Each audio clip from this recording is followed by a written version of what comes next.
Je chanterai ta gloire, Seigneur. Et si j'étais un joli poisson, je frétillerais pour dire que tu es bon. Mais je veux te louer parce que tu m'as fait voir. Tu m'as donné un cœur, le bonheur et la joie. Tu m'as donné Jésus, il vit en moi. Et je veux te louer parce que tu m'as fait voir.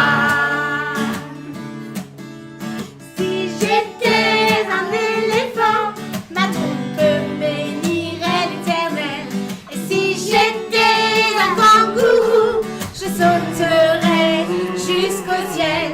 Si j'étais un Ouistiti, je serais content d'être aussi jolie. Mais je veux te louer parce que tu m'as fait wow. Tu m'as donné un cœur, le bonheur et la joie.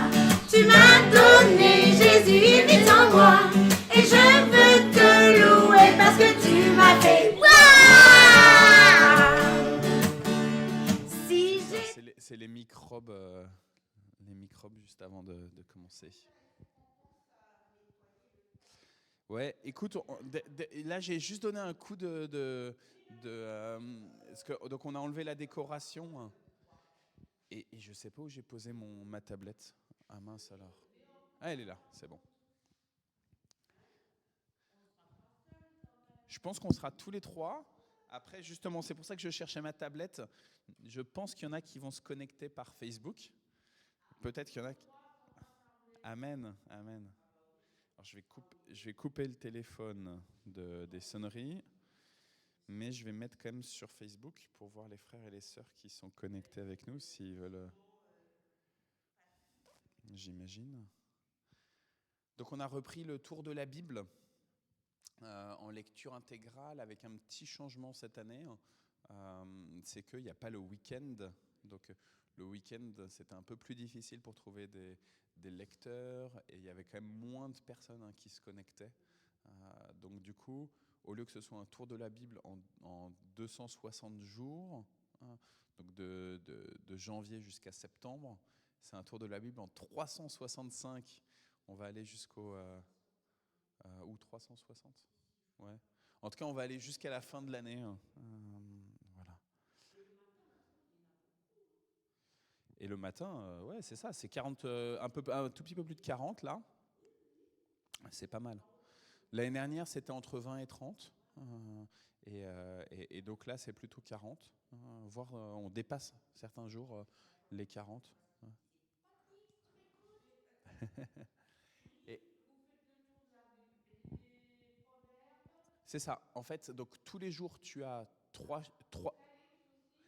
Alors pas tout de suite, mais en fait, on a 3 chapitres de l'Ancien Testament. Donc là, on est dans la Genèse pour l'instant. On a ensuite un psaume, et donc on fait des psaumes en continu.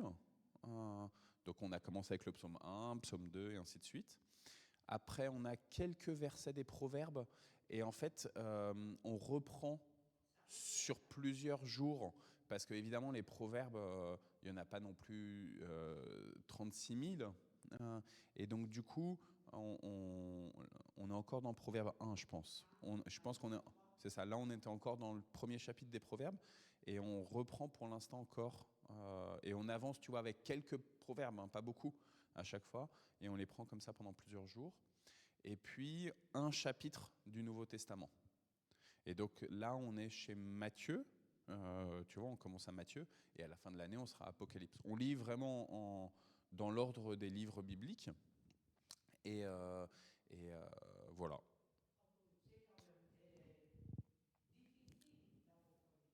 L'Apocalypse, c'est difficile, ouais, l'Apocalypse, c'est difficile. Mais après, tous les textes sont un peu difficiles. Tu vois, tous les textes, tu as la première lecture, et puis qu'est-ce que Dieu il veut te dire à travers ce texte-là. Des fois, c'est compliqué. On va le voir aujourd'hui. On va le voir aujourd'hui. Et exceptionnellement, donc on va faire à nouveau, comme on avait fait l'année dernière, ça veut dire que le culte du jeudi, eh ben, on prendra le texte de l'Évangile, enfin du Nouveau Testament du jour. Donc l'année dernière, on avait commencé un 2 janvier, mais c'était pas le même jour dans la semaine, et donc du coup ça va coller. Ça sera pas les mêmes textes qu'on a fait l'année dernière, mais à chaque fois on va prendre le texte du Nouveau Testament de ce tour de la Bible. Donc aujourd'hui c'était Matthieu chapitre 8.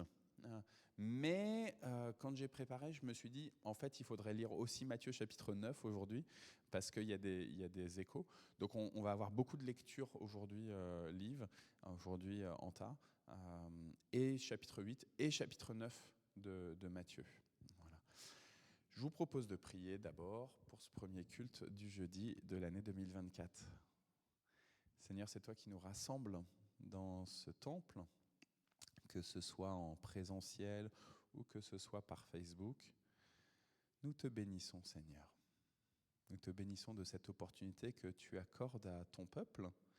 Liv, elle a dit, là où 2 ou 3 sont réunis en mon nom, je suis au milieu d'eux. Donc béni sois-tu que tu appelles ton peuple à venir t'écouter, entendre ta parole et vivre de ta parole.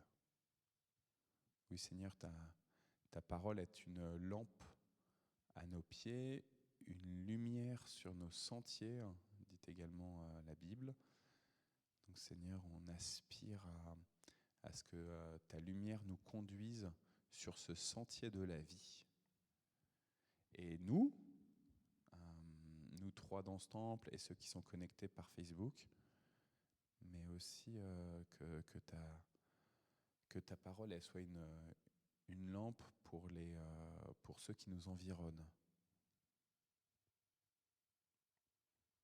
Oui Seigneur, il y a de la ténèbre autour de nous. Il y a de la ténèbre dans la vie de ceux qui nous environnent. Donc parle Seigneur, Et d'un seul coup, tout va s'éclaircir. On va voir ce qui était dans les coins et les recoins. Illumine nos yeux avec ta lumière, Seigneur. Par le nom de Jésus-Christ. Amen. Alors du coup, comme on va avoir chapitres 8 et 9 de l'Évangile selon Matthieu, normalement vous savez que j'aime bien commencer aussi avec un psaume et ensuite le temps de chant. Mais du coup, comme on va avoir beaucoup de lectures, je propose qu'on laisse tomber le psaume. Je l'avais mis dans la projection, mais en fait je pense que ça va nous prendre un peu trop de temps. On commence tout de suite à chanter et ensuite on va comme ça lire les 2 chapitres de Matthieu, si c'est OK pour vous. Ouais. Et alors pour les chants, en plus de nos chants habituels, on a Jean-Noël qui a enregistré des chants pour le Petit Temple qui vont sortir tous les lundis là sur la chaîne du Petit Temple. Et donc aujourd'hui exceptionnellement, il va y avoir, enfin non pas exceptionnellement, aujourd'hui, il va y avoir un des chants de Jean-Noël notamment dans les 3 chants.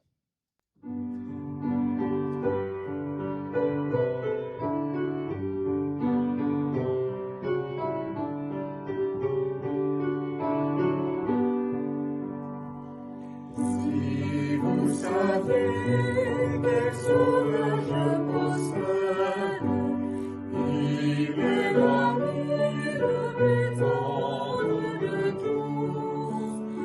Pour moi, pour vous, il vit l'intercède, et sur la croix, il a souffert pour nous. Mon sauveur nous aime, cherchez en lui votre ami suprême et votre seul appui.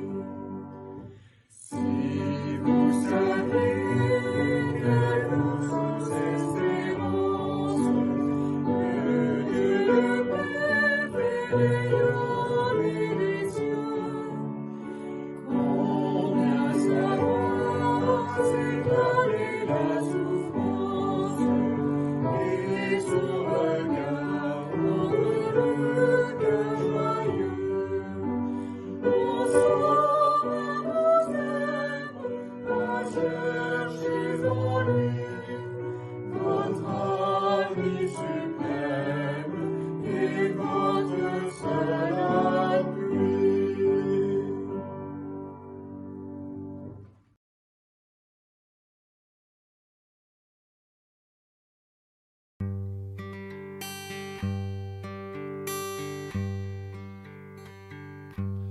Toi ne prends rien pour le voyage, j'ai tout prévu, ne t'en fais pas. Toi ne prends rien, mais prends courage, c'est seulement ce qu'il faudra. Moi je me charge des bagages, les lourdes pierres et de tes cris. Moi je me charge de tes nuages, des vents contraires et de ta pluie. Porte des fruits, lèche les feuilles, garde la foi, sème la vie. Ouvre les yeux, moi je t'accueille, lève la tête et puis souris. Toi ne prends rien pour le voyage, j'ai tout prévu, ne t'en fais pas. Toi ne prends rien, mais prends courage, c'est seulement ce qu'il faudra. Rejette au loin les apparences, et dans la mer tout est pourquoi. Chante à nouveau ton espérance, tu sais je connais bien ta voix. Détends les rides de ton front qui se mélangent au fil des heures. Alors les rires te reviendront comme le soleil, comme une fleur. Toi ne prends rien pour le voyage, j'ai tout prévu, ne t'en fais pas. Toi ne prends rien, mais prends courage, c'est seulement ce qu'il faudra. Et je voudrais aussi te dire, et pourtant tu le sais déjà, que si tu me laisses conduire, tu ne le regretteras pas. Efface tout et tu verras, la nuit disparaître au grand jour. Respire à fond, rappelle-toi les signes de mon prochain retour. Toi ne prends rien pour le voyage, j'ai tout prévu, ne t'en fais pas.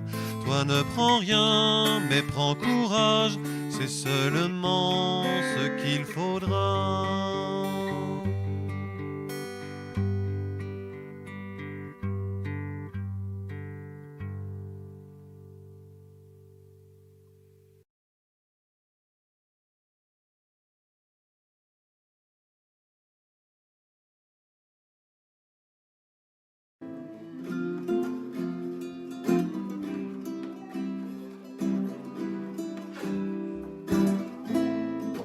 Amour parfait, tu t'es donné à la croix pour tout effacer de mes péchés. Tu t'es chargé sur le bois. Amour parfait, tu t'es donné à la croix pour tout effacer de mes péchés. Tu t'es chargé sur le bois. C'est par ta grâce seule que je suis pardonné. C'est par ta grâce seule que tu m'as racheté. Oh, oh, merci pour la croix, ton amour pour moi. Oh, oh, ta grâce ne faillit pas. Rien ne pourrait me justifier ton pardon, et tu méritais. Tous mes efforts ne suffiraient à me sauver. C'est par ta grâce seule que je suis pardonné. C'est par ta grâce seule que tu m'as racheté. Oh, oh, merci pour la croix, ton amour pour moi. Oh, oh, ta grâce ne faillit pas.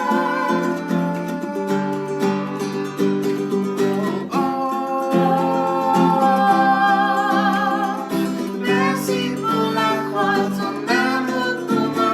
Oh, oh, ta grâce ne faillit pas.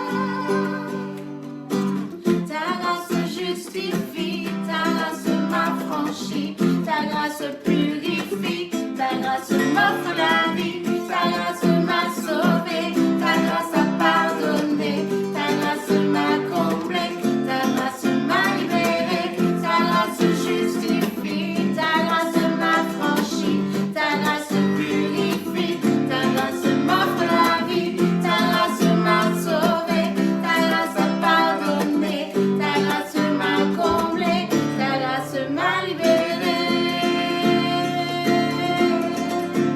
Oh, oh, merci pour la croix, ton amour pour moi. Oh, oh, ta grâce ne faillit pas.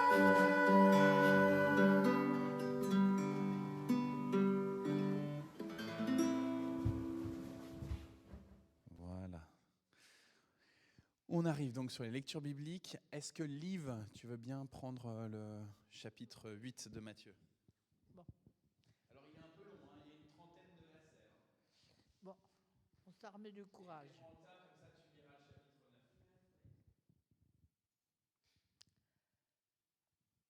9. Jésus descend de la montagne et des foules nombreuses le suivent. Un lépreux s'approche, il se met à genoux devant Jésus et lui dit, « Seigneur, si tu le veux, tu peux me guérir. »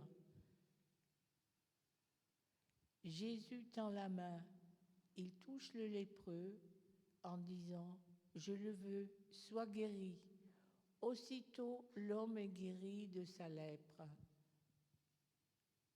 Jésus lui dit encore, « Attention, ne dis rien à personne, mais va te montrer au prêtre et offre le sacrifice que Moïse a commandé. Ainsi, tous auront la preuve que tu es guéri. » Jésus entre dans Capharnaüm. Un officier romain s'approche de lui et lui demande son aide en disant, « Seigneur, mon serviteur est couché à la maison. Il est paralysé et il souffre terriblement. » Jésus lui dit, « Je vais aller le guérir. »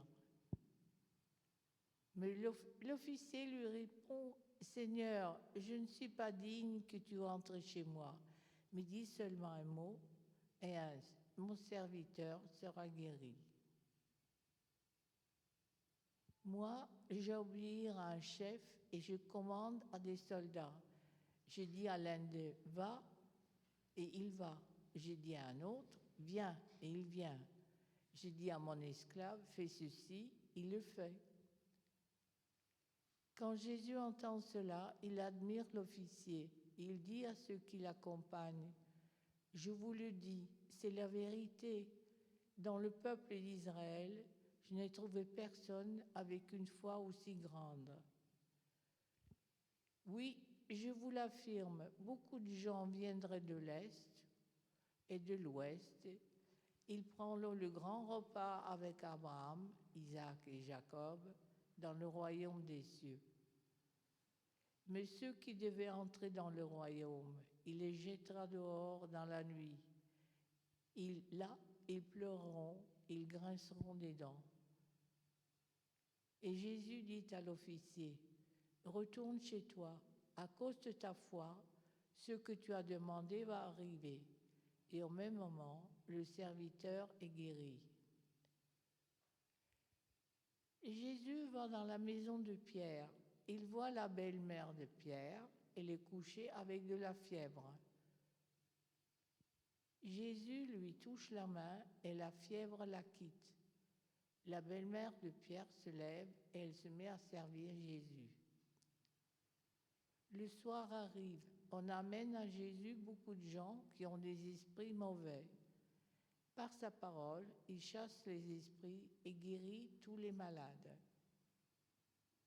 Ainsi, Jésus réalise ce que le prophète Ésaïe a annoncé.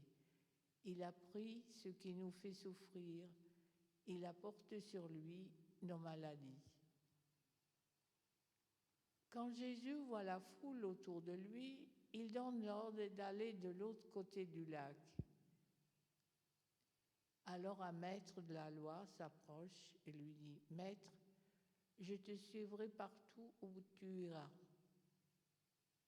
Jésus lui répond, « Les renards ont des trous pour s'abriter et les oiseaux ont des nids, mais le Fils de l'homme n'a pas d'endroit pour se reposer. » Quelqu'un d'autre, un disciple, dit à Jésus, « Seigneur, permets-moi d'aller d'abord enterrer mon Père. » Jésus lui répond, « Suis-moi et laisse les morts enterrer leurs morts. » Jésus monte dans la barque et ses disciples l'accompagnent. Tout à coup, une grande tempête se met à souffler sur le lac. Les vagues vont bientôt recouvrir la barque. Et Jésus dort. Les disciples s'approchent de lui. Il les réveille en disant, « Seigneur, sauve-nous, nous allons mourir. » Jésus leur dit, « Pourquoi est-ce que vous avez peur? Vous n'avez pas beaucoup de foi. » Alors il se lève, il menace le vent et l'eau, et il devient très calme. Et tout. Tous sont très étonnés et disent, qui donc est cet homme? Même le vent et l'eau lui obéissent. Jésus arrive de l'autre côté du lac, dans le pays des Gadaréniens. Gadaréniens. Deux hommes sortent du cimetière, ils viennent à sa rencontre. Ils ont des esprits mauvais en eux. Ils sont très dangereux et personne n'ose passer par ce chemin. Ils se mettent à crier, « Fils de Dieu, est-ce que tu nous veux? Qu'est-ce que tu nous veux? Est-ce que tu es venu ici pour nous punir avant le moment fixé par Dieu ?» Un peu plus loin, il y a un grand troupeau de cochons en train de chercher leur nourriture. Les esprits mauvais supplient Jésus en disant, « Si tu veux nous chasser, envoie-nous dans ce troupeau de cochons. » Jésus leur dit, « Allez-y, les esprits mauvais sortent des deux hommes, et ils entrent dans les cochons. » Alors tous les troupeaux se précipitent du haut de la pente dans le lac, et les cochons se noient. Les gardiens du troupeau partent en courant. Ils vont à la ville, ils racontent tout ce qui s'est passé et ce qui est arrivé aux deux hommes. Tous les habitants de la ville sortent pour aller à la rencontre de Jésus. Quand ils le voient, ils le supplient en disant « Quitte notre pays ». C'est la fin du chapitre. C'est pour ça que je suis là. Merci.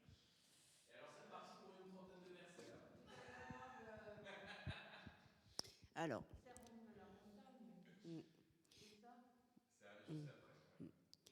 au nom de Jésus, Jésus monte dans la barque, il traverse le lac, il va dans sa ville. Des gens lui amènent un paralysé couché sur une natte. Quand Jésus voit leur foi, il dit au paralysé, « Reprends courage, tes péchés sont pardonnés. » Quelques maîtres de la loi se mettent à penser, « Cet homme insulte Dieu. » Jésus sait ce qu'ils pensent et leur dit, « Pourquoi avez-vous ces pensées mauvaises? Qu'est-ce qui est le plus facile, dire des péchés sont pardonnés ou dire lève-toi et marche? Eh bien, vous devez le savoir, le Fils de l'homme a le pouvoir de pardonner les péchés sur la terre. » Alors, Jésus dit au paralysé, « Lève-toi, prends ta natte et rentre chez toi. » L'homme se lève et rentre chez lui. Quand les foules voient cela, elles ont peur. Elles disent, « Gloire à Dieu, il a donné un très grand pouvoir aux hommes. » Jésus s'en va. En passant, il voit un homme appelé Matthieu assis au bureau des impôts. Jésus lui dit, « Suis-moi. » Matthieu se lève et il suit Jésus. Ensuite, Jésus prend un repas dans la maison de Matthieu. Beaucoup d'employés des impôts et de pécheurs viennent manger avec Jésus et ses disciples. En voyant cela, les pharisiens disent aux disciples de Jésus, « Votre maître mange avec les employés des impôts et avec les pécheurs. Pourquoi donc ?» Jésus les a entendus et il dit, « Les gens en bonne santé n'ont pas besoin de médecins. Ce sont les malades qui en ont besoin. » Allez donc apprendre le sens de cette phrase des livres saints. « Je désire l'amour et non les sacrifices d'animaux. En effet, je ne suis pas venu appeler ceux qui se croient justes, mais ceux qui se reconnaissent pécheurs. » Alors, les disciples de Jean-Baptiste s'approchent de Jésus et lui disent, « Les pharisiens et nous-mêmes, nous jeûnons souvent, mais tes disciples à toi ne jeûnent pas. Pourquoi donc ?» Jésus leur dit, « Est-ce que les invités à un mariage peuvent être tristes quand le marié est avec eux? Mais le moment va venir où leur enlèvera le marié.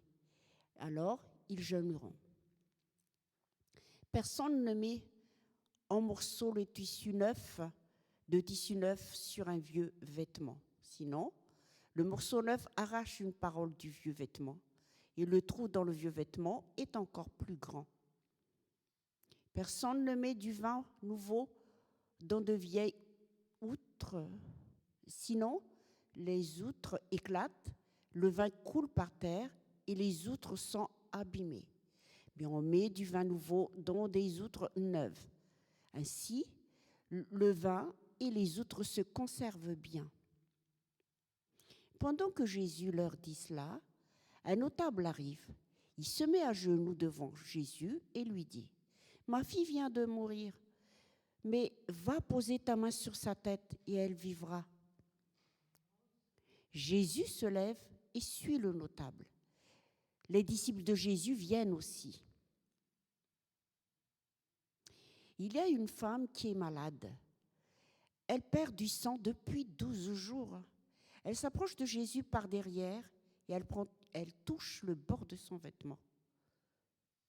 En effet, elle se dit : si seulement je touche son vêtement, je serai guérie. Jésus se retourne, il la voit et lui dit : reprends courage, ta foi t'a sauvée. Et au même moment, la femme est guérie. Jésus arrive à la maison du notable. Il voit des musiciens prêts pour l'enterrement et la foule qui fait du bruit. Il leur dit : allez-vous-en, la petite n'est pas morte, mais elle dort. Les gens se moquent de lui. On fait sortir la foule. Jésus entre dans la maison. Il prend la petite fille par la main et elle se lève. Dans toute la région, on se met à raconter cela. Jésus s'en va. 2 aveugles se mettent à le suivre en criant : Fils de David, aie pitié de nous. Jésus entre dans la maison. Les aveugles s'approchent de lui et Jésus leur dit : est-ce que vous croyez que je peux faire cela ? Ils leur répondent : oui, Seigneur. Alors Jésus touche leurs yeux en disant : que les choses se passent pour vous comme vous avez cru. Leurs yeux sont guéris. Jésus leur parle sévèrement en disant : attention, personne ne doit le savoir. Mais quand les aveugles sont sortis, ils parlent de Jésus dans toute la région. Au moment où les aveugles sortent, on emmène à Jésus un homme qui est muet à cause d'un esprit mauvais.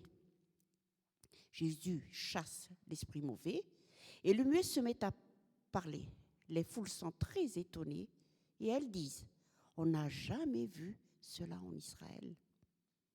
Mais les pharisiens disent : c'est le chef des esprits mauvais qui donne à Jésus le pouvoir de chasser ces esprits. Jésus passe dans toutes les villes et dans tous les villages. Il enseigne dans les maisons de prière juives et il annonce la bonne nouvelle du royaume. Il guérit toutes les maladies et toutes les douleurs. Jésus voit les foules et son cœur est plein de pitié. En effet, les gens sont fatigués et découragés, comme des moutons qui n'ont pas de berger. Alors, Jésus dit à ses disciples : il y a une grande récolte à faire, mais les ouvriers ne sont pas assez nombreux. Demandez donc au propriétaire de la récolte d'envoyer encore des ouvriers pour faire sa récolte. Amen.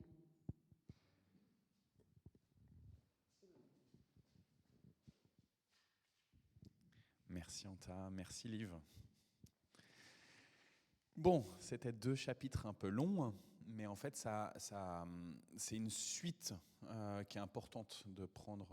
Voilà, des fois on découpe quelques passages par-ci par-là, mais le fait de ne pas avoir tout le contexte, en termes d'interprétation, c'est intéressant, hein, ça nous parle. Dieu, il nous parle toujours, même avec un verset, même avec un mot. Mais il y a des moments où avoir tout le contexte, ça nous aide un peu plus à comprendre ce qui est en train de se vivre là et ce qui est en train de se vivre pour nous. Alors Liv, tu parlais juste avant du sermon sur la montagne et tu as dit est-ce que ça c'est pas le sermon sur la montagne ? En fait, ça se termine juste avant. C'est-à-dire que là, on a commencé chapitre 8, puis chapitre 9, et le sermon sur la montagne se termine à la fin du chapitre 7. C'est pour ça que le premier verset que tu as lu, c'est « Jésus descend de la montagne ». Et alors c'est intéressant parce que justement, pendant 3 chapitres, 5, 6, 7, eh ben Jésus il s'est posé, il s'est assis et il a enseigné.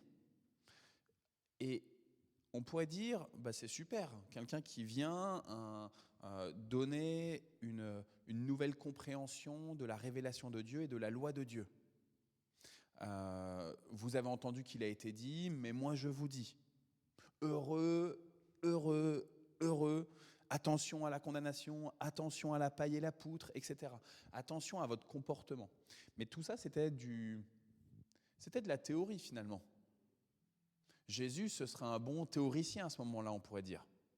Il est là, un peu comme Rousseau, qui va nous donner des grandes théories sur la manière d'éduquer un enfant.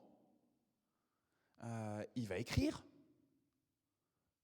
Mais après, qu'est-ce qu'il en est?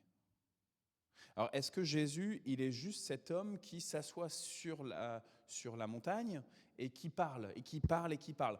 Comme moi, je me mets là, et pendant 20 minutes, je parle, pendant une demi-heure, je parle, pendant 1 heure, je parle. Est-ce que Jésus, il fait juste ça? Eh bien là, chapitre 8, chapitre 9, ça va être la mise en pratique. Et donc, c'est intéressant que Jésus, il descende de la montagne. Il continue un peu. Christ, il était dans le ciel.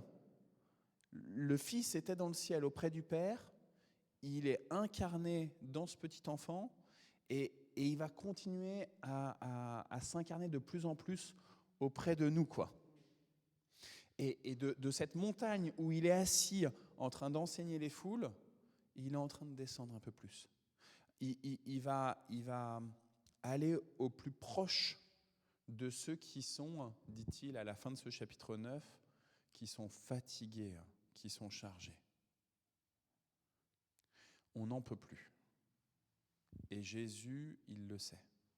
Il sait qu'on est fatigué. Il sait qu'on est épuisé par la vie, qu'on est épuisé par ce cadeau qu'est la vie. C'est fou. Dieu, il nous fait un cadeau, la vie, avec plein de projets, avec plein de perspectives. Et nous, on est épuisés. Et il y a plein de gens autour de nous qui nous disent à quoi bon de vivre? À quoi bon de vivre si c'est pour la vie que je suis en train de vivre? À quoi bon vivre quand je vois la guerre, quand je vois les frayeurs, les craintes? À quoi bon vivre quand j'ai pas de quoi manger à ma faim? À quoi bon vivre quand j'ai pas tout le matériel que j'aimerais avoir, que j'aimerais posséder? On a une aspiration à avoir toujours plus. À quoi bon vivre si... Il y a quelqu'un qui est connecté qui m'envoie un message qui me dit « T'as bien fait de parler de Rousseau, mais j'ai pas vu la suite du message. » À quoi bon vivre si tout ne correspond pas à ce que j'imaginerais d'une vie bonne? Et du coup, là, c'est vrai qu'on rentre dans cette... j'en ai déjà parlé, mais on rentre dans ce temps de débat sur la question de la gestion de la fin de vie. À quoi bon vivre si je suis malade? À quoi bon vivre si mon corps ne répond plus à un minimum d'exigence? À quoi bon vivre si les autres ne me respectent pas? À quoi bon vivre, etc., etc. Et Dieu fait un cadeau, la vie, mais nous, on refuse ce cadeau. Ou on refuse, en tout cas, on trouve qu'il n'y a pas tout ce qu'il faudrait qu'il y ait pour qu'on puisse en profiter pleinement. Un peu comme si on avait, un téléphone, mais il n'y a pas la batterie avec, ou il n'y a pas le câble de chargement. Et donc on est là en train de rouspéter contre Dieu en lui disant, en fait, tu ne sais pas ce que tu fais. Tu ne prends pas soin de nous. Tu ne nous as pas donné le câble de chargement. Tu ne nous donnes pas la possibilité de recharger notre batterie. Donc, à quoi bon vivre? Et donc Jésus, lui, il est sur sa montagne, il enseigne, il donne une nouvelle manière de comprendre la révélation de Dieu et de la loi de Moïse et de la manière dont on doit sans cesse refaire preuve de compassion et d'empathie. Et de cette théorie de Jésus, il va passer à la pratique. Et il y a des lépreux. À quoi bon vivre quand on est lépreux? On est exclu, on n'a plus le droit d'être avec le groupe de gens qui sont en bonne santé, et Jésus, il va guérir les lépreux. À quoi bon vivre, même quand on est à ce point malade qu'on va mourir? Et c'est le cas du serviteur de l'officier romain, c'est le cas de la fille du notable dans le chapitre suivant, dans le chapitre 9 que tu nous as lu, Anta. À quoi bon vivre quand on est à ce point malade qu'on sait qu'on se dirige vers la mort? À quoi bon vivre quand on a des pertes de sang depuis... Quand tu as lu, c'était intéressant, parce que tu as lu la femme, quand Jésus va aller vers la fille du notable de Jaïrus, il y a cette femme-là qui a des pertes de sang depuis longtemps et qui se dit « Ah, il faut que je le touche et je serai guéri ». Et quand tu l'as lu en tas, tu as lu 12 jours. En fait, c'est plus que ça, c'est 12 ans. Pendant 12 années, elle avait des pertes de sang. Elle a des règles constantes. Ouais, mais c'est pas grave, c'est pas grave. Justement, c'est intéressant, ça me permet de reprendre ça, tu vois. Et à quoi bon vivre quand ça fait 12 ans que tu as des pertes de sang de manière continuelle? Qui dit perte de sang de manière continuelle, qui dit règle pendant 12 ans, dit aussi incapacité d'enfanter pendant 12 ans. Et à quoi bon vivre quand on est en souffrance physique, mais quand en plus on ne voit même pas qu'on va pouvoir avoir une descendance? Or la descendance, c'est la suite de notre nom, c'est le fait de se dire, eh ben, il y a un héritage, mais c'est aussi prendre soin de nous quand on sera en incapacité de travailler, quand on sera en incapacité de gagner sa croûte, de gagner son pain. À quoi bon vivre? Salut Martine. À quoi bon vivre quand tous les gens ne se préoccupent pas de nous, voire nous rejettent? Et donc Jésus, il vient et il s'approche maintenant. Et il s'approche et il met en pratique maintenant ce que le prophète Ésaïe avait annoncé, et il met en pratique tous les enseignements qu'il a donnés sur le sermon sur la montagne. Ça fait plaisir de te voir, Martine. Donc, tu es là parfaitement. Il a parlé d'amour et de compassion, et maintenant Jésus, il va faire preuve d'amour et de compassion. Notre Dieu est un Dieu d'amour et de compassion. À quoi bon vivre quand tout fout le camp? Eh bien, Dieu nous dit, je viens prendre soin de toi. Je viens parce que vous êtes fatigués et chargés. Je viens m'incarner pour venir vous entourer de mes bras d'amour. Je viens au plus proche de vous pour vous aider à vous relever et pour nettoyer tout ce qu'il y a à nettoyer. Ce n'est pas les bien portants qui ont besoin d'un médecin, dit Jésus, c'est ceux qui se reconnaissent, qui se savent malades. Alors ça, c'est un point, à mon avis, essentiel dans cette venue de Jésus. Il y a l'officier romain, il vient voir Jésus et il lui dit « Mon serviteur est malade ». Jaïrus, il fait appeler Jésus « Ma fille est malade ». Les lépreux ou les aveugles, ils crient à Jésus. Tout le monde est là en train de dire à Jésus, on reconnaît que nous sommes fatigués et chargés.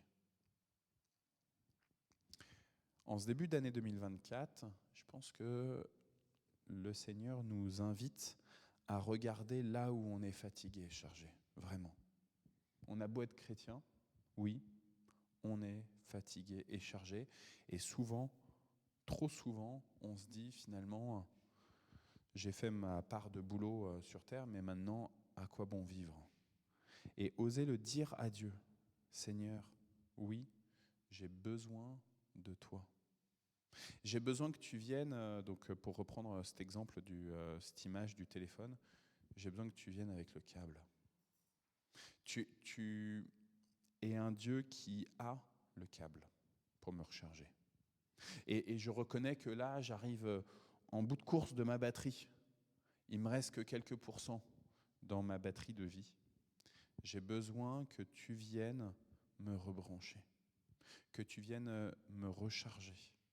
Et je ne vais pas pouvoir le faire avec mes propres forces. Je ne vais pas pouvoir moi-même aller à la prise de courant et mettre les doigts dans la prise. Ça ne va pas suffire en fait. Je risque au contraire une électrocution et je vais abréger plus vite ma vie.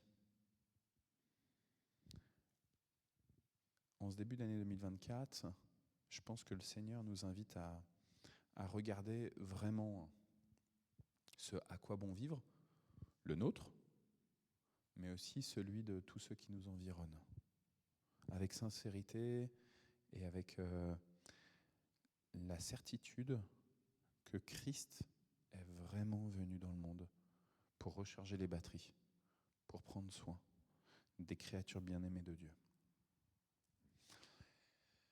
Alors j'avais quand même un deuxième encore point que je voulais quand même reprendre aussi. Dans ce chapitre 8, donc, il y a cet officier romain. Jésus va dire de lui que jamais il a vu en Israël une foi aussi grande que celle de cet officier romain. Il dit, voilà, t'as pas besoin de venir chez moi, mais dis seulement une parole et mon serviteur sera guéri. Et Jésus, vraiment, ça l'interpelle, cette manière de parler de l'officier romain, parce qu'il va rajouter, moi, si je dis à un de mes soldats d'aller ici, ben, il y va. Si je dis à un de mes serviteurs d'aller là-bas, il y va. Et ben, je crois que toi, tu es capable, de la même manière, d'avoir autorité sur la maladie, d'avoir autorité sur tout ce qui nous pèse. Alors du coup, ça c'est le second et essentiel à mon avis, jusqu'à quel point on reconnaît autorité à Jésus pour prendre soin de nos fardeaux. À quel point on se dit, ok, d'après Matthieu 8, d'après Matthieu 9, je crois aujourd'hui, en 2024, que Jésus peut guérir de toutes les maladies. S'il a guéri les lépreux, s'il a relevé de la mort la fille de Jairus, c'est pas pour rien. C'est pour me montrer qu'aujourd'hui, ce Jésus est capable de prendre soin de moi et de prendre soin de ce monde qui crie et qui crie. Et du coup, Jésus il dit à la fin, merci vraiment de ta lecture, Antin. Merci aussi un livre de ta lecture, mais là vraiment sur la fin, quand Jésus dit il y a peu d'ouvriers par rapport à la moisson. Suppliez le Père d'envoyer des ouvriers. Et je trouve que c'est intéressant parce que du coup Jésus il dit voilà, c'est moi qui vais pouvoir rebrancher, qui vais pouvoir redonner de la force, mais en fait il faut plus d'ouvriers que ça encore.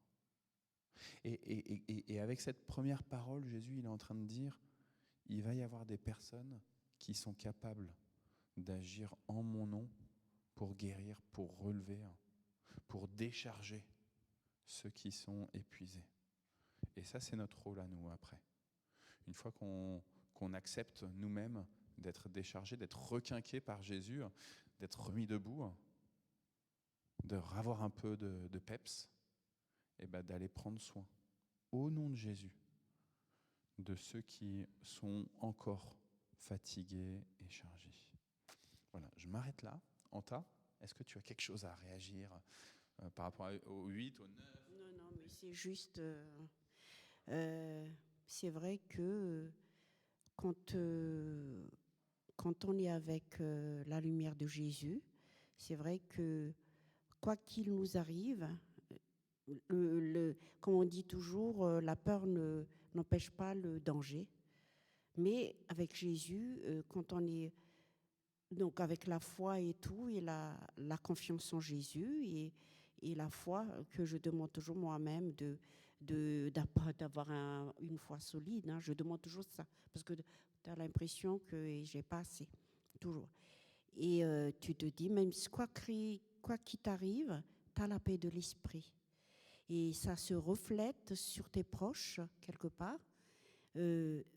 Cette lumière, et ça te booste aussi de partager à tes proches ta lumière et à ton entourage, à tes proches, et puis tous ceux qui sont auprès de toi. Et on a tellement envie d'aider les gens aussi que des fois, on ne se sent pas capable. Parce qu'on a toujours besoin c'est vrai, de l'aide de Dieu, hein, parce qu'on ne peut pas. Des fois, quand, par exemple, mes enfants ou d'autres personnes qu'on encourage ou quoi, j'ai peur de dire des choses qu'il ne faut pas, ou d'être, comme je dis toujours, intrusive, ou quelque chose comme ça. Mais j'aime tellement, comme quoi, quand même, j'aimerais tellement être comme ça et d'avoir toujours cet esprit saint pour moi-même déjà, et aussi c'est pour les autres, pour ma famille et pour les autres. Amen.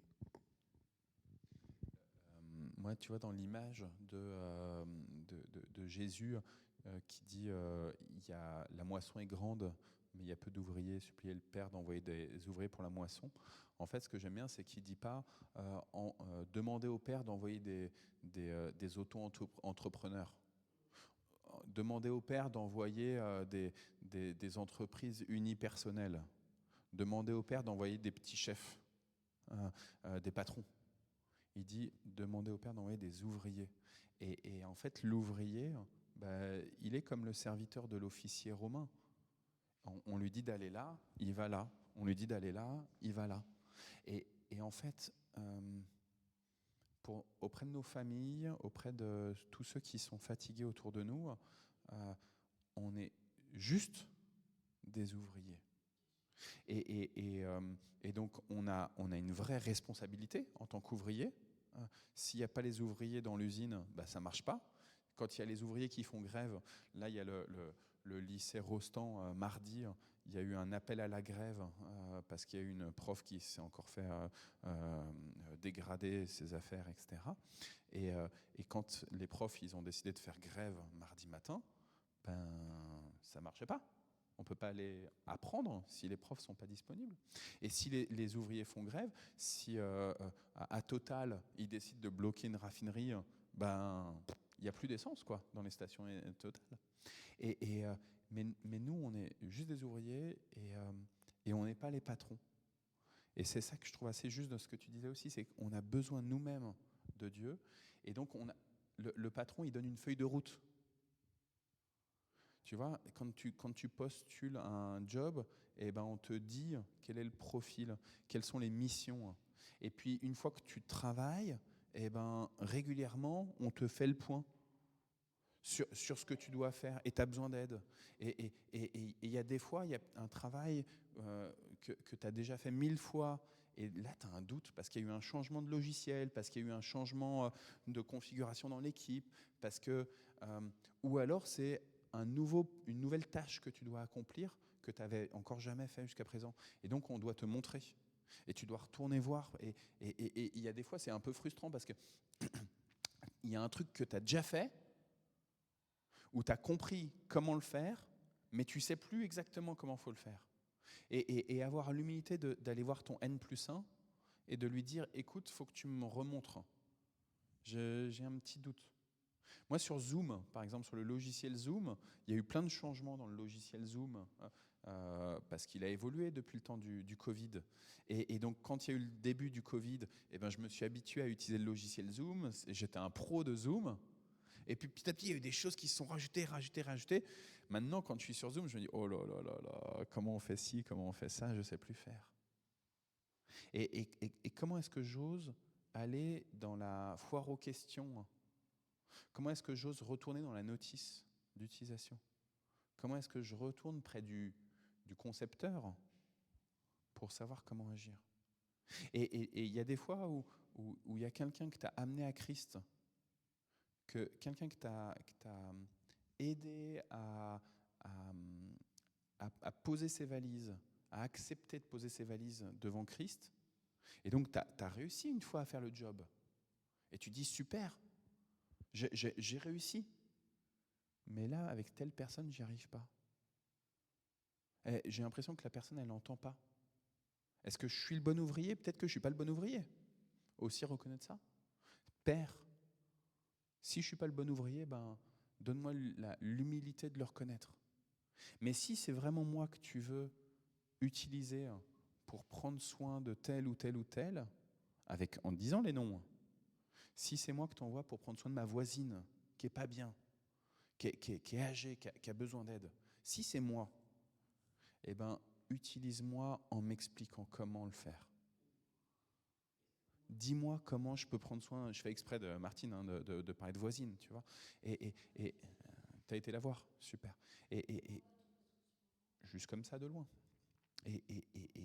Et en même temps, des fois, se dire, ok, peut-être que c'est pas moi la bonne personne, mais Seigneur, éclaire-moi. Donne-moi par ton esprit cette conscience de est-ce que si c'est moi, comment le faire, et si c'est pas moi, d'avoir l'humilité de dire ok, Seigneur, je te confie la personne. Les mots, des fois, quand tu parles à la personne, est-ce que j'ai dit d'autres choses ou tu te sens toujours, voilà, donc tu as vraiment besoin de l'aide de Dieu à chaque fois. C'est ça. Mais le diable, il aime bien ça, tu sais, nous recentrer sur notre nombril, tu vois, et nous dire ah, t'as mal agi, ah, mais c'était nul ce que t'as dit, ah, machin. Et donc, du coup, nous, tu vois, on doit sans cesse redire ok, non, Seigneur, c'était toi qui gérais, et je veux encore que ce soit toi qui gères même l'après-vente, le service après-vente, c'est aussi ton job, Seigneur. Quelque chose que tu disais juste au moment où je suis arrivée, et ça correspondait tout à fait à moi. Je ne sais pas ce que c'était. Tu as dit une phrase au moment où je me suis assise, et ça me correspondait tout à fait. Et ben oui, mais si on repasse. Tu regarderas la vidéo de la prédication sur YouTube. Tu regardes. En tout cas, ça t'a fait du bien. Il y a quelqu'un sur Facebook qui nous dit aussi que ça lui fait du bien.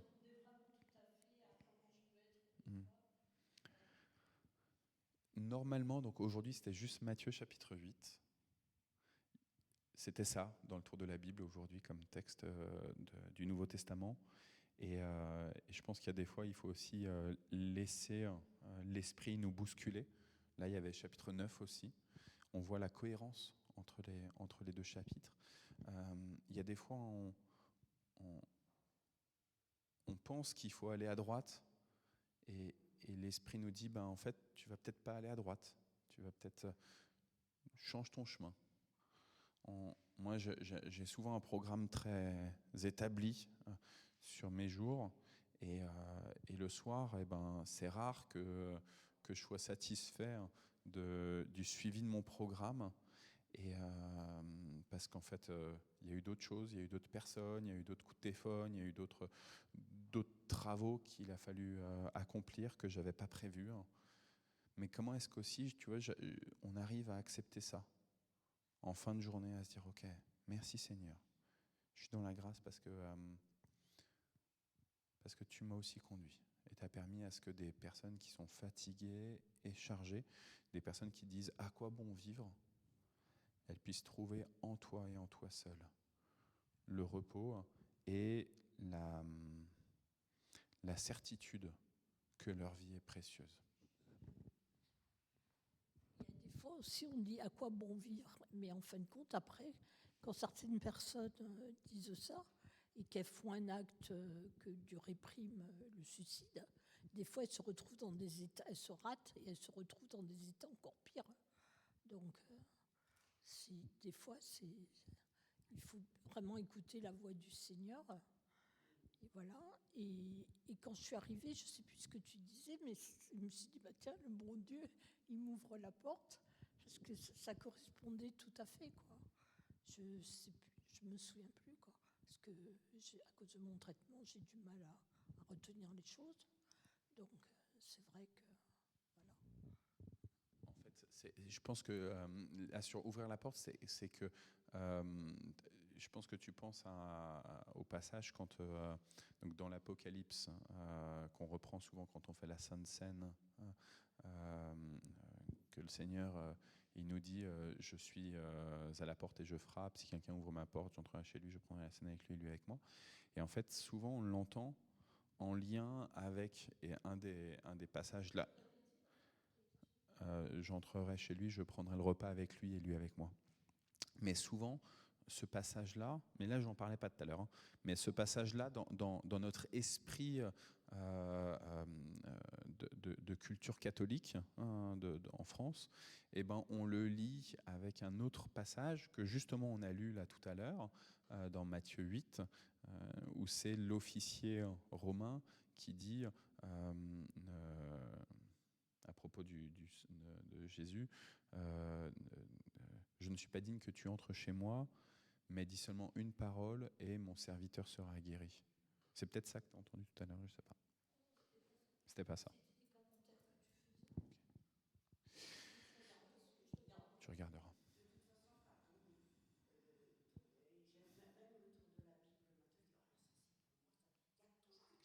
Amen, amen.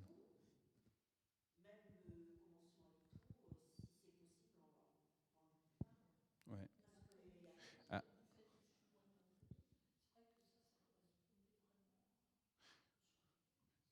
Je vous partage juste, moi, dans le alors j'essaie de le prendre vite là, hop, dans l'autre plan de lecture que j'utilise cette année, j'ai toujours un plan de lecture intégrale, et celui que j'utilise là, avant de commencer la lecture, il y a juste ce petit, c'est pas beaucoup, hein, une petite introduction qui dit, écoutez bien, parce que moi ça me stimule beaucoup avant de lire les lectures là, je trouve que c'est très bien rédigé. Dans les lectures d'aujourd'hui, avez-vous découvert une promesse digne de confiance, un commandement à respecter, une vérité à accepter, un avertissement à prendre en compte ou un encouragement à se reposer? Je vous le redis, dans les lectures d'aujourd'hui, avez-vous découvert une promesse digne de confiance, un commandement à respecter, une vérité à accepter, un avertissement à prendre en compte ou un encouragement à se reposer? Qu'apprenez-vous sur Dieu, sur vous-même, sur le monde? Y a-t-il un verset ou une pensée qui vous parle particulièrement? Et là, moi, dans ma liste de lecture personnelle, hein, de lecture intégrale, eh ben, ça me parle beaucoup, ça, sur promesse, commandement, vérité, avertissement, encouragement. Qu'est-ce que j'entends là? Parce qu'en effet, toutes les lectures bibliques, comme tu dis, Anta, elles sont pour nous. Aujourd'hui, elles sont pour nous. Alors, qu'est-ce que j'ai envie d'entendre? Qu'est-ce que je suis prêt à entendre? Comment est-ce que j'ai envie d'être nourri? Il y a un grand buffet devant nous. À chaque fois qu'on ouvre la Bible, est-ce que je suis prêt à manger quelque chose? Ou est-ce que je suis prêt juste à le regarder, le buffet? Et souvent, moi, je suis là devant le buffet de la Bible, et je le regarde et je me dis, waouh, c'est beau, hein? Oh, c'est beau, Seigneur, hein, t'as fait un beau buffet, dites donc. Oh, et la décoration, oh là là, et le dressage, oh, c'est joli, c'est joli. Mais en fait, je ne vais pas manger. Mais à quoi ça sert? Alors c'est bien, hein, mes yeux, ils sont ravis de voir le beau buffet fait par le Seigneur, le beau trésor. Mais en fait, Dieu, il l'a préparé pour que je grignote, pour que je mange. Il a dit, si on est affamé, ben, allons-y, mangeons et buvons.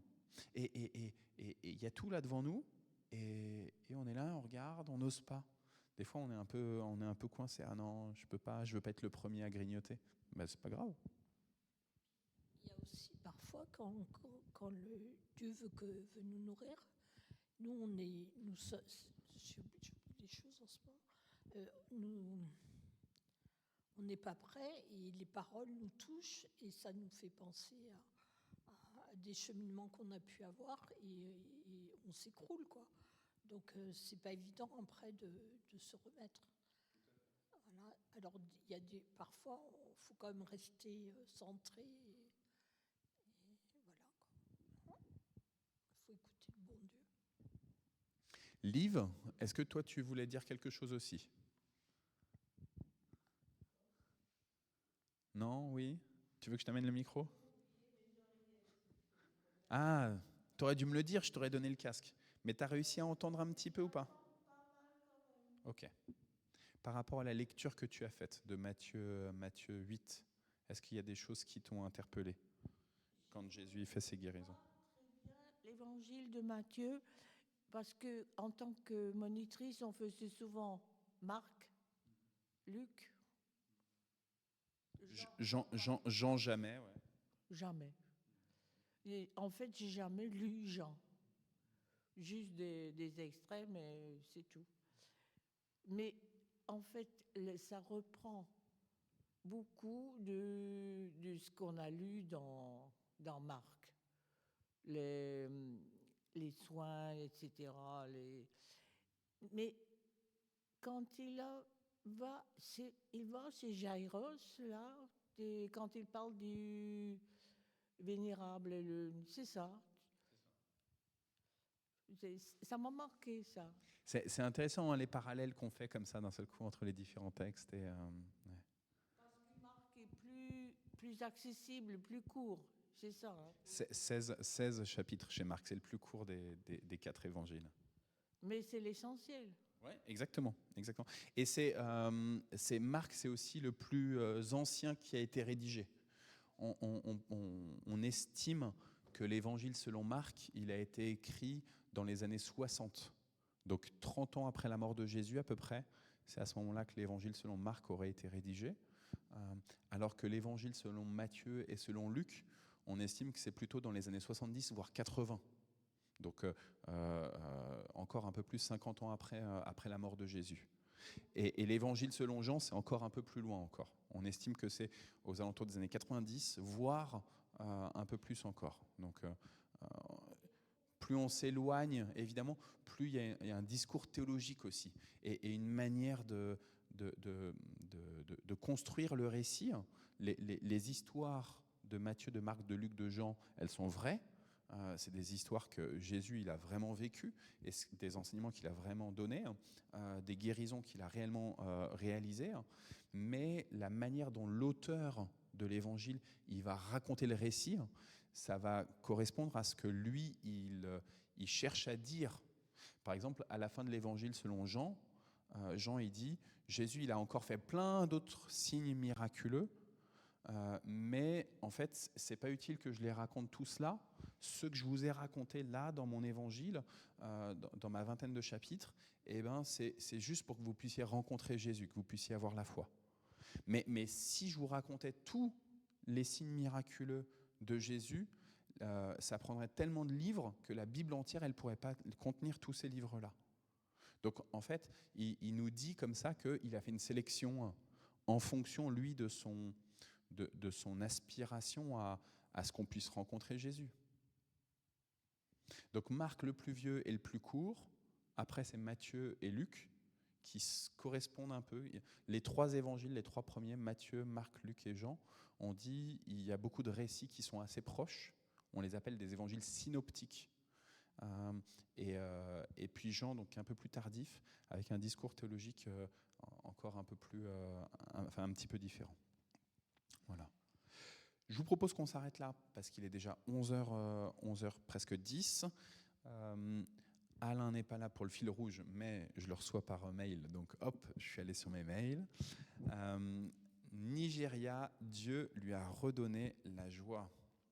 Bethany est une chrétienne nigériane qui redécouvre la joie après que plusieurs traumatismes lui aient brisé le cœur. Aujourd'hui, Bethany rayonne de joie et de la paix du Seigneur Pourtant, l'année 2023 a été marquée pour cette chrétienne nigériane par une série de drames. En février, elle a perdu sa fille Mary, décédée d'une maladie peu de temps après avoir été kidnappée et violée. Puis, 4 mois après la mort de sa fille, Bethany a été enlevée à son tour par des extrémistes. Elle confie: je n'arrêtais pas de demander à Dieu, mais pourquoi moi? Je souffrais encore du viol de ma fille, puis de la douleur de l'avoir perdue. Tous ces événements m'ont brisé le cœur et m'ont laissé sans espoir. Ils m'ont laissé sans espoir, dit-elle. Quand Bethany a été libérée, 1 mois plus tard, les partenaires de Portes Ouvertes l'ont invitée à participer à un programme de soins post-traumatiques. Et elle explique: cette semaine que j'ai passée au centre m'a redonné l'espoir et la certitude que Dieu m'aime. Elle témoigne: j'ai laissé tomber tout ce qui me rendait triste aux pieds de Jésus et j'ai ressenti la paix et la joie. Mais son histoire ne s'arrête pas là. Grâce à nos partenaires locaux, Mary avait pu acheter un terrain et Bethany a pu y faire construire une maison. Quand elle a découvert sa nouvelle propriété, Bethany a fondu en larmes. « Je ne trouve pas les mots pour vous remercier », a-t-elle déclaré. Et elle n'a pu s'empêcher de louer Dieu. « Père, nous sommes reconnaissants parce que tout est possible avec toi. » Voilà. Et il y a une petite vidéo encore. Donc, si vous ne recevez pas le fil rouge de Portes Ouvertes, je vous encourage à vous abonner à cette newsletter. Alain, nous, il l'imprime en général le jeudi, mais en fait, c'est un mail que tu reçois tous les mercredis qui te donne des nouvelles un peu de l'Église persécutée. Et donc, je pense que c'est bien compris pour Bethany. Je pense que c'est aussi important qu'on puisse prier justement par rapport aux chrétiens persécutés. La semaine prochaine, le 14, c'est ça? C'est la semaine prochaine, le 14. Ouais, je suis en train de dire des bêtises. Alors du coup, c'est... Hop. Donc, ouais, mais c'est pas le lundi, ça doit être le 17, je pense. En général, c'est le mercredi. Je pense que ça doit être le 17. Ouais, c'est ça, c'est le 17. Donc le 17, Portes Ouvertes va sortir son index mondial de la persécution. Donc chaque année, il republie comme ça une carte du monde et qui nous montre aussi les pays où il y a le plus de persécution des chrétiens, le top 50 des pays qui persécutent le plus les chrétiens, pour pouvoir non pas juste nous montrer et se dire waouh, la Corée du Nord, décidément, c'est vraiment des grands méchants, mais qu'on puisse prier pour les chrétiens persécutés et qu'on puisse prier pour les bourreaux, évidemment. Voilà.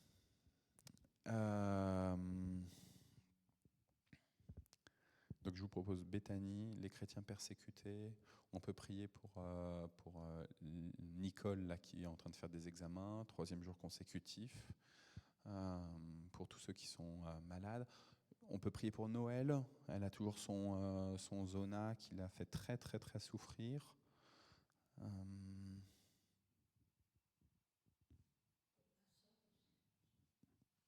On prie pour ta sœur Martine. Ok. On prie pour elle. On la porte dans nos prières. Moi, je veux bien compris pour les enseignants de Edmond-Rostand aussi. Je parlais de la grève là tout à l'heure qu'ils ont fait mardi. Il y a quand même des tensions importantes dans ce lycée depuis les émeutes de juillet dernier là. Donc c'est ça.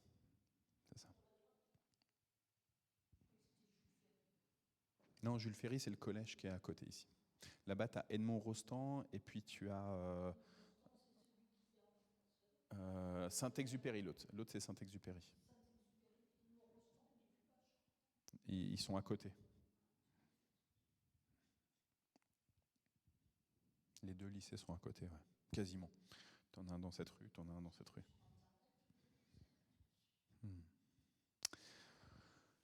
Ok.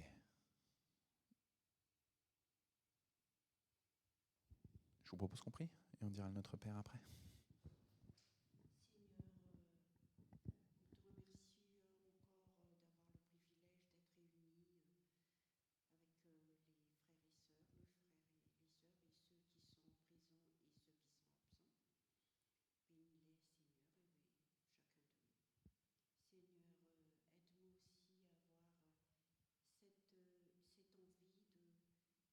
Dévorer ta nourriture spirituelle,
Seigneur notre Dieu, il y a beaucoup de gens qui parlent de charge mentale autour de nous. On te prie pour qui sont épuisés psychologiquement, qui ont le sentiment de devoir porter le monde entier et qui n'y arrivent plus. Seigneur, tous ceux qui ont leurs batteries qui sont à plat, on te demande que tu te révèles comme celui qui peut recharger vraiment les batteries.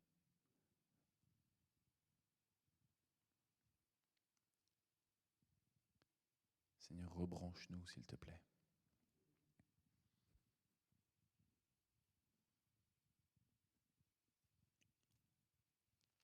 Pour ceux qui sont fatigués par la guerre, au niveau du Proche-Orient, au niveau de l'Europe de l'Est, en Afrique.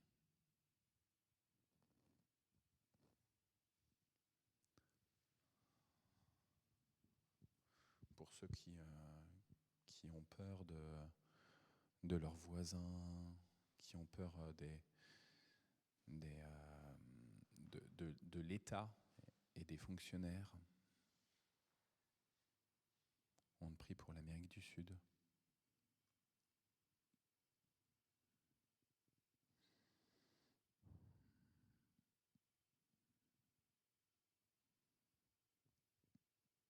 Tous ceux qui ont des stéréotypes sur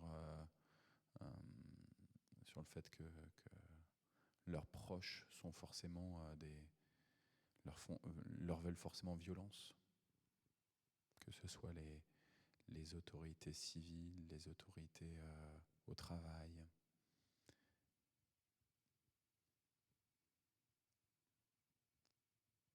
Seigneur, apaise les cœurs, s'il te plaît. Connecte-nous à toi pour que nous puissions tous voir que tu aplanis les sentiers.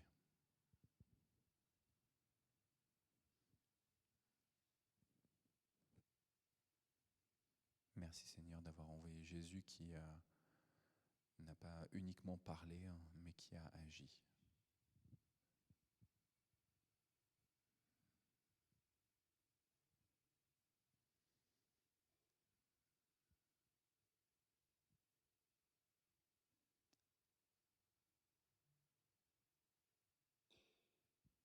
Et ensemble, nous te disons la prière que Jésus, justement, qui est encore vivant et qui agit encore aujourd'hui, nous a appris.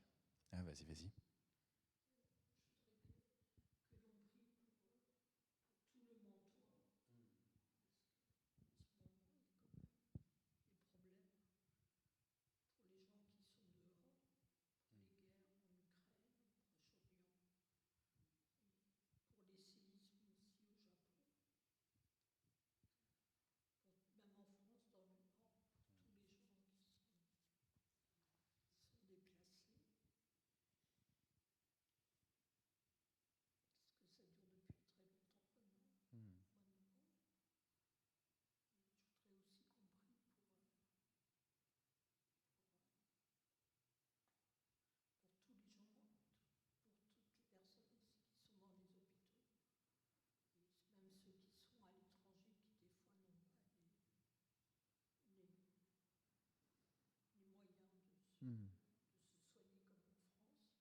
Médicaux.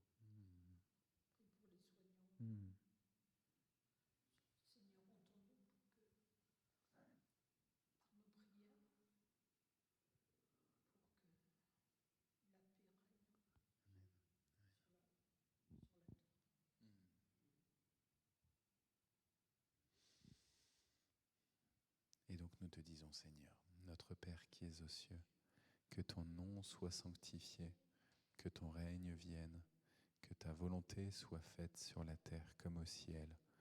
Donne-nous aujourd'hui notre pain de ce jour. Pardonne-nous nos offenses, comme nous pardonnons aussi à ceux qui nous ont offensés. Et ne nous laisse pas entrer en tentation, mais délivre-nous du mal, car c'est à toi qu'appartiennent le règne, la puissance et la gloire, pour les siècles des siècles. Amen.